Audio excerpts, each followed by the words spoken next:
निवासाय प्रणतार्थे हराय नीलाचल निवासाय जगन्नाथाय ते नमः। सर्वमंगल मांगल्ये शिवे सर्वार्थ साधिके शरण्ये त्र्यंबके गौरी भगवती नारायणी नमः भगवती शरण। दर्शक बंधु 12 अधिपति देवगुरु बृहस्पति नाम नक जाना आज राशिफल विषय सर्वप्रथम जाना आज राशि नक्षत्र तथा पंचांग विषय। आज ज्येष्ठ मास शुक्ल पक्ष इंग्राजी तारीख जून मास 20 तारीख 2024 मसीहा गुरुवार। आज त्रयोदशी तिथि अनुराधा नक्षत्र विझाचंद्र साध्य जोग तैथिलकरण दिवा 7 घंटा 50 मिनिट गते गरकरण भोग हेब। जोगिनी दक्षिण दिगरे दिवा 7 घंटा 50 मिनिट पर पश्चिम दिगरे रहिबे। आज तुला और कुंभ राशि घात 12 और सिंह कन्या और मकर राशि महिला घात चंद्र। राहु काल दिवा 1 घंटा 29 मिनिट दिवा 3 घंटा 8 मिनिट मध्य। महेन्द्र बेला दिनटी नास्ति। अमृत बेला दिवा 9 घंटा 57 मिनिट दिवा 11 घंटा 23 मिनिट मध्य। आज ग्रह स्थिति मंगल मेष राशि बुध बृहस्पति एवं शुक्र वृष राशि रवि मिथुन राशि केतु कन्या राशि चंद्रमा बिछा राशि शनि कुंभ राशि एवं राहु मीन राशि गोचर करेंगे।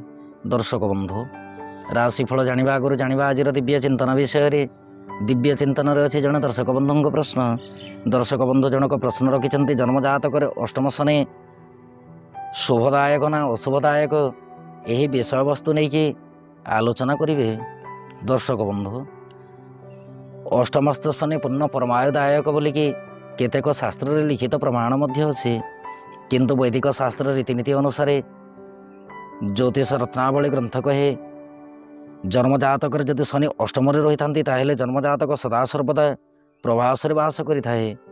नानादि प्रकार कष्ट जंत्रणा भोग करने सहित चौर्यवृत्ति दंड मध्य पाई थाए। नीच लोकों हस्तरे अति निम्न स्तर कर्म करिकी राजदंड मध्य प्राप्ति करि थाए। चक्षुरे पीड़ा अनुभव होगा सहित वक्ष देश में जंत्रणा अनुभव होता है। विशेषकर तलीपादर जंत्रणा अनुभव होगा सहित जन्मजातक बात रोग पीड़ित होता है। अष्टम स्थान में शनि थाई परमायु प्रदान करते किंतु अष्टम स्थान में शनि थाई पूर्ण मात्रा सप्तम दृष्टि द्वितीय स्थान को देखते जहाँकि अष्टम स्थान हो आयु निधन एवं परमायुर स्थान। अष्टम स्थान ग्रह जिते द्वितीय स्थान को मार्ग स्थान को देखते से ही समय अष्टमस्थ ग्रह जी शुभ फल दियंती कि जी अशुभ फल दियंती तदनुरूपे द्वितीय स्थान को दृष्टि रखिकी से ही प्रकार अशुभ फल और शुभ फल प्रदान करते किंतु शनि अष्टम स्थान में रहीकि जितेबाला द्वितीय स्थान को दृष्टि रखि था से ही समय जन्मजातक धनहीन हो जाए। एवं आसतु जाना आज राशिफल विषय। राशिफलटी आपण चंद्र राशि पर आधारित। आपण जन्मकोष्ठी चंद्रमा जो राशि अवस्थान करती सी हूँ आपण चंद्र राशि व जन्म राशि। जदि आपण निजर जन्म राशि जानी ना प्रचलित नाम राशि अनुसार राशिफलटी देखिपारे। दर्शक बंधु आसंता काली ठारू माँ भगवती एस्ट्रोलोजी रे राशिफल आउ जीवा संभव हो पारिबनी। एणुक त्रिशक्ति एस्ट्रोलोजी नूतन चैनलटी आरंभ हो। दर्शक बंधु जितेबाला त्रिशक्ति एस्ट्रोलोजी आरंभ होचे आपण मानक मोर विनम्र अनुरोध त्रिशक्ति एस्ट्रोलोजी को सब्सक्राइब करेंगे। एवं आसतु जाना आज राशिफल विषय। चंद्रमा आज शनि नक्षत्र में बिछा राशि गोचर करेंगे। फल मेष राशि ठार मीन राशि पर्यंत द्वादश राशि उपर चंद्रमा क्यों प्रकार प्रभाव रुक्त विषय वस्तु उपर परिचित होगा। कालपुरुष चक्र प्रथम राशि मेष राशि। मेष राशि व्यक्ति विशेषों दिनटी चंद्रमा राशि ठार अष्टम स्थान में गोचर करेंगे। फल रास्ता घाट में जावासवा समय सदा सर्वदा जत्नशील रे। अष्टम चंद्र आद्य शुभदायक नुहति। कार्यक्षेत्र और व्यवसाय अशांतिर वातावरण रहा सहित सरकारी बेसरकारी कर्म को लेकिन अशांतिर वातावरण रही पारे। दाम्पत्य प्रेम संपर्क आद्य शुभदायक नुहे। आर्थिक स्थिति दुर्बल रहा सहित स्वास्थ्य शरीर में दुर्बल रही पारे। यात्रापाई दिनटी मध्यम फलदायक। विद्यार्थी और महिला कार्यक्षेत्र में अन्यर माध्यम कर्म संपादन करेंगे। आपण शुभ रंग आज ହଳଦୀ ବର୍ଣ୍ଣ ରଙ୍ଗ ଶୁଭଙ୍କ ପାଞ୍ଚେ। ଆପଣ ଆଜି କ୍ଲିଂ ମନ୍ତ୍ରକୁ 54 ଥର ପଠନ କରନ୍ତୁ। ଦିନଟି ଅତ୍ୟନ୍ତ ସୁଖଦାୟକ ହେବ। ବୃଷ ରାଶି। ବୃଷ ରାଶି ବ୍ୟକ୍ତି ବିଶେଷଙ୍କ ପାଇଁ ଦିନଟିରେ ଚନ୍ଦ୍ରମା ରାଶିଠାରୁ ସପ୍ତମ ସ୍ଥାନରେ ଗୋଚର କରିବେ। ଫଳରେ କାର୍ଯ୍ୟକ୍ଷେତ୍ର ଏବଂ ବ୍ୟବସାୟରେ ଅତ୍ୟନ୍ତ ଖୁସି ଅନୁଭବ କରିବେ। ସରକାରୀ ବେସରକାରୀ କର୍ମକୁ ନେଇକି ଉପରିସ୍ଥ କର୍ମଚାରୀଙ୍କଠାରୁ ପ୍ରଶଂସା ଲାଭ କରିବେ। ଦାମ୍ପତ୍ୟ ଓ ପ୍ରେମ ସମ୍ପର୍କ ମଧ୍ୟମରୁ ଉତ୍ତମ ରହିବ। ଆର୍ଥିକ ସ୍ଥିତି ବିଶେଷ ସୁଖଦାୟକ ନୁହେଁ। ସ୍ୱାସ୍ଥ୍ୟ ଶରୀର ସୁଖଦ ରହିବା ସହିତ ଯାତ୍ରା ପାଇଁ ଦିନଟି ଅମୃତ ତୁଲ୍ୟ ଅଟେ। ବିଦ୍ୟାର୍ଥୀ ଓ ମହିଳାମାନେ କାର୍ଯ୍ୟକ୍ଷେତ୍ରରେ ଉନ୍ନତିର ମାର୍ଗଦର୍ଶନ କରିବେ। ଆପଣଙ୍କ ପାଇଁ ଶୁଭ ରଙ୍ଗ ଆଜି ଧବଳ ବର୍ଣ୍ଣ ରଙ୍ଗ ଶୁଭଙ୍କ 1। ଆପଣ ଆଜି ଗଙ୍ଗଣପତେ ନମଃ ଏହି ମନ୍ତ୍ରକୁ ପଠନ କରନ୍ତୁ। ଦିନଟି ଅତ୍ୟନ୍ତ ସୁଖଦାୟକ ହେବ। ମିଥୁନ ରାଶି। ମିଥୁନ ରାଶି ବ୍ୟକ୍ତି ବିଶେଷଙ୍କ ପାଇଁ ଦିନଟିରେ ଚନ୍ଦ୍ରମା ରାଶିଠାରୁ ଷଷ୍ଠ ସ୍ଥାନରେ ଗୋଚର କରିବେ। ଫଳରେ କାର୍ଯ୍ୟକ୍ଷେତ୍ର ଏବଂ ବ୍ୟବସାୟରେ ଆଲୋଚନା ସମାଲୋଚନା ଭିତରେ ସମୟ ଅତିବାହିତ ହେବ। ସରକାରୀ ବେସରକାରୀ କର୍ମକୁ ନେଇକି ଅର୍ଥ ଲାଭର ସୂଚନା ଅଛି। ଦାମ୍ପତ୍ୟ ଓ ପ୍ରେମ ସମ୍ପର୍କ ଅତି ଉତ୍ତମ ରହିବ। ଦିନଟିରେ ଗୁପ୍ତ ଶତ୍ରୁ ପରାଜିତ ହେବେ। ଆର୍ଥିକ ସ୍ଥିତି ସବଳ ରହିବା ସହିତ ସ୍ୱାସ୍ଥ୍ୟ ଶରୀର ଅତି ଉତ୍ତମ ରହିବ। ଯାତ୍ରା ପାଇଁ ଦିନଟି ଅମୃତ ତୁଲ୍ୟ। ବିଦ୍ୟାର୍ଥୀ ଓ ମହିଳାମାନେ କାର୍ଯ୍ୟକ୍ଷେତ୍ରରେ ଆଶ୍ୱସ୍ତି ଲାଭ କରିବେ। ଆପଣଙ୍କ ପାଇଁ ଶୁଭ ରଙ୍ଗ ଆଜି ଘନ ନୀଳ ରଙ୍ଗ ଶୁଭଙ୍କ 8। ଆପଣ ଆଜି ଓଁ ନମୋ ଭଗବତେ ବାସୁଦେବାୟ ନମଃ ଏହି ମନ୍ତ୍ରକୁ ପଠନ କରନ୍ତୁ। ଦିନଟି ଅତ୍ୟନ୍ତ ସୁଖଦାୟକ ହେବ। କର୍କଟ ରାଶି। କର୍କଟ ରାଶି ବ୍ୟକ୍ତି ବିଶେଷଙ୍କ ପାଇଁ ଦିନଟିରେ ଚନ୍ଦ୍ରମା ରାଶିଠାରୁ ପଞ୍ଚମ ସ୍ଥାନରେ ଗୋଚର କରିବେ। ଫଳରେ କାର୍ଯ୍ୟକ୍ଷେତ୍ର ଏବଂ ବ୍ୟବସାୟରେ ଚିନ୍ତିତ ରହିପାରନ୍ତି। ସରକାରୀ ବେସରକାରୀ କର୍ମକୁ ନେଇକି ଅଳ୍ପ ମାତ୍ରାରେ ଆଶ୍ୱସ୍ତି ଲାଭ କରିବେ। ଦାମ୍ପତ୍ୟ ଓ ପ୍ରେମ ସମ୍ପର୍କ ବିଶେଷ ସୁଖଦାୟକ ନୁହେଁ। ଆର୍ଥିକ ସ୍ଥିତି ଦିନଟିରେ ଦୁର୍ବଳ ରହିପାରେ। ସ୍ୱାସ୍ଥ୍ୟ ଶରୀର ପ୍ରତି ଧ୍ୟାନ ରଖନ୍ତୁ। ଯାତ୍ରା ପାଇଁ ଦିନଟି ମଧ୍ୟମ ଫଳଦାୟକ। ବିଦ୍ୟାର୍ଥୀ ଓ ମହିଳାମାନେ କାର୍ଯ୍ୟକ୍ଷେତ୍ରରେ କୃତିତ୍ୱ ଅର୍ଜନ କରିବେ। ଆପଣଙ୍କ ପାଇଁ ଶୁଭ ରଙ୍ଗ ଆଜି ଫିକା ଗୋଲାପୀ ରଙ୍ଗ ଶୁଭଙ୍କ 4। ଆପଣ ଆଜି ଦେବୀ ମନ୍ଦିରରେ ଘୃତଦୀପ ଅର୍ପଣ କରନ୍ତୁ। ଦିନଟି ଅତ୍ୟନ୍ତ ସୁଖଦାୟକ ହେବ। ସିଂହ ରାଶି। ସିଂହ ରାଶି ବ୍ୟକ୍ତି ବିଶେଷଙ୍କ ପାଇଁ ଦିନଟିରେ ଚନ୍ଦ୍ରମା ରାଶିଠାରୁ ଚତୁର୍ଥ ସ୍ଥାନରେ ଗୋଚର କରିବେ। ଫଳରେ କାର୍ଯ୍ୟକ୍ଷେତ୍ର ଏବଂ ବ୍ୟବସାୟରେ କଳହ ବୃଦ୍ଧି ହୋଇପାରେ। ସରକାରୀ ବେସରକାରୀ କର୍ମକୁ ନେଇକି ଶ୍ରମ ବହୁଳ ହେବାର ସୂଚନାର ଜଣାଯାଏ। ଦାମ୍ପତ୍ୟ ଓ ପ୍ରେମ ସମ୍ପର୍କ ଆଦ୍ୟ ଶୁଭଦାୟକ ନୁହେଁ। ଦିନଟିରେ ମାତୃପୀଡ଼ାର ସୂଚନା ଅଛି। ଦାମ୍ପତ୍ୟ ଜୀବନ ସଦାସର୍ବଦା ସଦୃଢ଼ ରଖନ୍ତୁ। ଆର୍ଥିକ ସ୍ଥିତି ମଧ୍ୟମରୁ ଉତ୍ତମ ରହିବ। ସ୍ୱାସ୍ଥ୍ୟ ଶରୀର ପ୍ରତି ଯତ୍ନଶୀଳ ରହିବା ନିତାନ୍ତ ଆବଶ୍ୟକ। ଭୂ ସମ୍ବନ୍ଧୀୟ କାର୍ଯ୍ୟକଳାପକୁ ନେଇକି ବାଦ ବିବାଦ ମଧ୍ୟ ଉତ୍ପନ୍ନ ହୋଇପାରେ।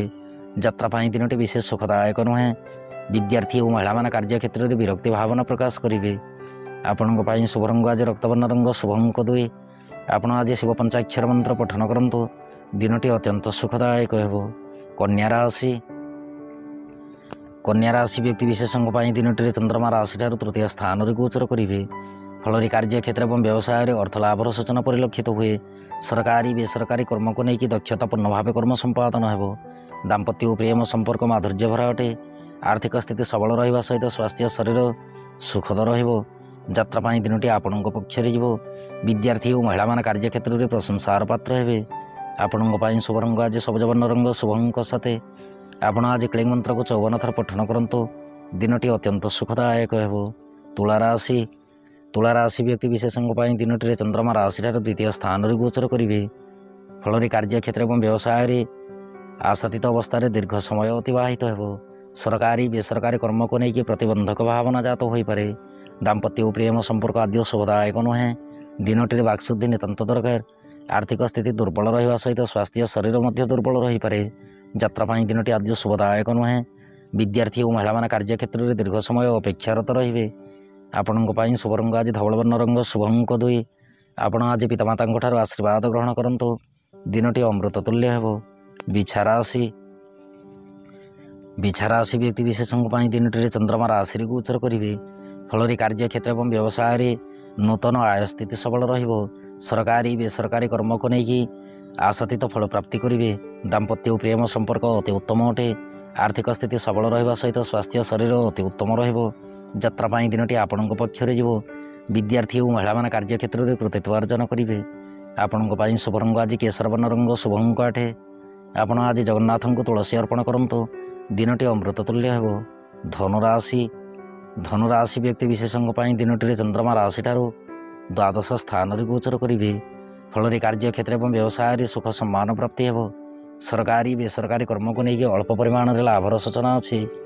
ଦାମ୍ପତ୍ୟ ଓ ପ୍ରେମ ସମ୍ପର୍କ ବିଶେଷ ସୁଖଦାୟକ ନୁହେଁ। ଆର୍ଥିକ ସ୍ଥିତି ଦୁର୍ବଳ ରହିପାରେ। ସ୍ୱାସ୍ଥ୍ୟ ଶରୀର ପ୍ରତି ଧ୍ୟାନ ରଖନ୍ତୁ। ଯାତ୍ରା ପାଇଁ ଦିନଟି ମଧ୍ୟମ ଫଳଦାୟକ। विद्यार्थी और महिला माने कार्य क्षेत्र में अन्य उपर निर्भरशील रहिबे। आपणक ପାଇଁ शुभ रंग आज फिका गोलापी रंग शुभ अंक 4। आपण आज विष्णु चरणामृत सेवन करंतु दिनटी अत्यंत सुखदायक हेबो। मकर राशि व्यक्ति विशेषଙ୍କ ପାଇଁ दिनटी चंद्रमा राशि ठारू एकादश स्थान गोचर करिवे। फल कार्य क्षेत्र और व्यवसाय बंध मिलन सुजोग प्राप्ति करिवे। सरकारी बेसरकारी कर्म को लेकिन दूर यात्रार सूचना अच्छी। दाम्पत्य और प्रेम संपर्क अति उत्तम रहिबो। प्रेम संपर्क को लेकिन नूतन अनुभूति जागृत हेबो। आर्थिक स्थिति सबल अटे। धार करज देइथिबा संपत्ति दिनटी फेरस्त पाई पारंते। स्वास्थ्य शरीर अति उत्तम रहिबो। यात्रा पाई दिनटी सुखद अटे। विद्यार्थी और महिला माने कार्य क्षेत्र में कृतित्व अर्जन करिवे। आपणक ପାଇଁ शुभ रंग आज सबुज वर्ण रंग शुभ अंक 1। आपण आज राम रक्षा स्तोत्र पाठ करंतु दिनटी अत्यंत सुखद रहिबो। कुंभ राशि व्यक्ति विशेषଙ୍କ ପାଇଁ दिनटी चंद्रमा राशि ठारू दशम स्थान गोचर करिवे। फल कार्य क्षेत्र और व्यवसाय अत्यंत खुशी अनुभव करिवे। सरकारी बेसरकारी कर्म को लेकिन शांति लाभर सूचना अच्छी। दाम्पत्य और प्रेम संपर्क अति उत्तम रहिबो। आर्थिक स्थिति सबल रहिबा सहित स्वास्थ्य शरीर सुखद अटे। यात्रा पाई दिनटी अमृत तुल्य। विद्यार्थी और महिला माने कार्य क्षेत्र में अन्य माध्यम कर्म संपादन करिवे। आपणक ପାଇଁ शुभ रंग आज बैगणी रंग शुभ अंक 3। आपण आज देवी मंदिर में घृत दीप अर्पण करंतु दिनटी अत्यंत सुखदायक हेबो। मीन राशि व्यक्ति विशेषଙ୍କ ପାଇଁ दिनटी चंद्रमा राशि ठारू नवम स्थान गोचर करिवे। फल कार्य क्षेत्र और व्यवसाय धन क्षयर सूचना अच्छी। सरकारी बेसरकारी कर्म को लेकिन आर्थिक स्थिति दुर्बल रही पारे। दाम्पत्य और प्रेम संपर्क सदा सर्वदा जत्नशील रखंतु। आर्थिक स्थिति विशेष सुखदायक नुहे। आर्थिक स्थिति दुर्बल रहिबा सहित संतान चिंतार सूचना अच्छी। स्वास्थ्य शरीर प्रति ध्यान रखंतु।